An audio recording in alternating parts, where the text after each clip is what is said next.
इसलिए आप लोगों को भी बार बार कहता हूं, अनीति अन्याय अधर्म का आया हुआ एक भी रुपया आपके लिए कभी फलीभूत नहीं होगा। इस धरती पर एक भी ऐसा मानव नहीं है जो अनीति अन्याय अधर्म से पैसा कमा करके सोच ले कि उसका या उसके परिवार का हित होगा। कहीं न कहीं उसका अहित जरूर होगा।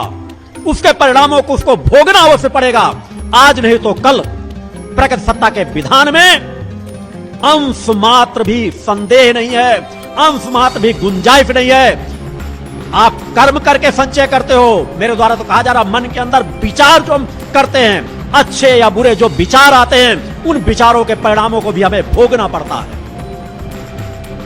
अतः सोचो, विचार करो कि आज क्षणिक सुख पाने के लिए यह तुमने अनीति अन्याय अधर्म का रास्ता तय किया, तो कल उसके परिणाम को जब तुम्हें भोगना पड़ेगा, तब बचाने वाला कोई भी नहीं होगा।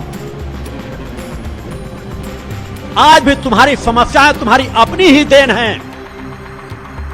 बार बार मेरे द्वारा कहा जाता है कि मत सोचो, आप लोग कभी उस प्रकृति सत्ता को कोसने लगते हो, कभी किसी को कोसने लगोगे कि वो प्रकृति सत्ता हमारे साथ अन्याय कर रही है। हम तो इतने साल से पूजा पाठ कर रहे हैं, फिर भी हमारे सामने समस्याएं आती चली जा रही हैं। उन समस्याओं के लिए आपने कितने जन्मों से पाप कर्म किए हैं, इस पर कभी आप विचार नहीं करते हो।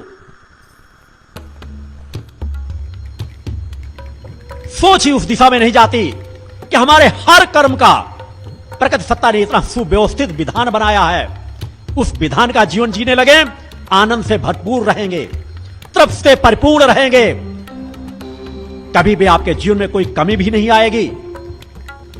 मगर क्षणिक दिखावे का नहीं कि कुछ समय का जीवन हमने ऐसा जी लिया, कुछ समय का जीवन हमने ऐसा जी लिया। एक दृढ़ संकल्पित जीवन कि अनीति अन्याय अधर्म के पैसे से अपना जीविकोपार्जन करने की अपेक्षा भूखों मर जाना मेरे लिए श्रेष्ठ होगा। कि अगर एक जीवन में भूखों मर गया तो मेरी चेतना चैतन्य होगी, पवित्र होगी, उस परम सत्ता की कृपा का पात्र बनूंगा।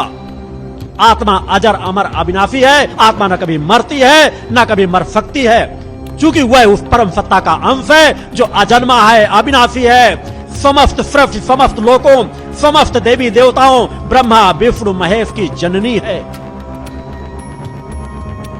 यह काल, जिस काल में आप लोग जीवन जी रहे हैं, यह एक अति महत्वपूर्ण काल चल रहा है। दो युगों का मध्यकाल।